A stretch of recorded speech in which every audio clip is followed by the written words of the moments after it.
Hello নমস্কার বন্ধুরা, যমুনাদেক YouTube চ্যানেলে তোমাদের সবাইকে স্বাগত জানিয়ে আবারও চলে একটা নতুন রেসিপি নিয়ে দেখো। আমার রেসিপির নাম হলো আজকে মাছের ভুজিয়া বানাবো।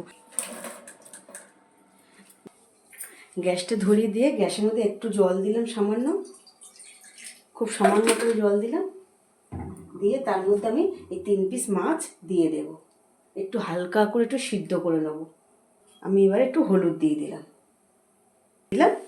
পরিমাণ মতন একটু নুন দিয়ে দিলাম, ঢেকে দিলাম।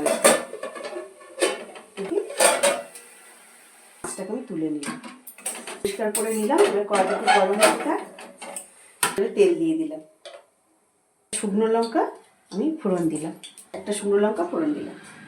আমি রসুন কোচানোটা দিয়ে দিলাম, হয়ে গেছে। এবার পেঁয়াজটা দিয়ে দিলাম, আর তাই সঙ্গে আমি আদাটাও দিয়ে দিলাম, দিয়ে এবার খুব ভালো করে নেড়ে চেড়ে নিই। তার জন্য আমি অল্প একদম নুন দেবো, আর এই হলুদ দিলাম হাফ চামচ।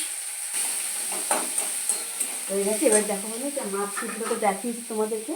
দেখো মাছটাকে আমি ছাড়িয়ে নিয়েছি, এই যে একদিকে কাটা, এই যে মাছটা আমি ছাড়িয়ে নিয়েছি। মাছটা এবার আমি দিয়ে দেবো এর মধ্যে। এবারে এটাকে খুব ভালো করে নেড়ে ছেড়ে নেব।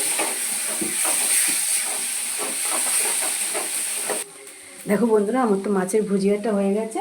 এবারে লাস্টে আমি ধনে পাতাটা ছড়িয়ে দিলাম উপর থেকে, ধনে পাতা কোচানোটা দিয়ে দিলাম।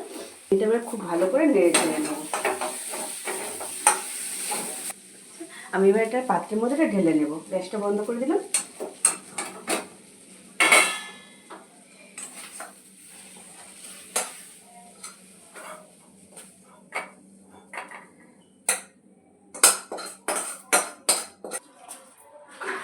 দেখো বন্ধুরা, আমার তো মাছের ভুজিয়া রেডি। আমার মতন করে মাছের ভুজিয়া করে খেয়ে দেখো কেমন লাগে, আমাকে কমেন্ট করে জানাবে। আমার ভিডিওটা এই পর্যন্তই, ফিরে আসবো পরের ভিডিওতে।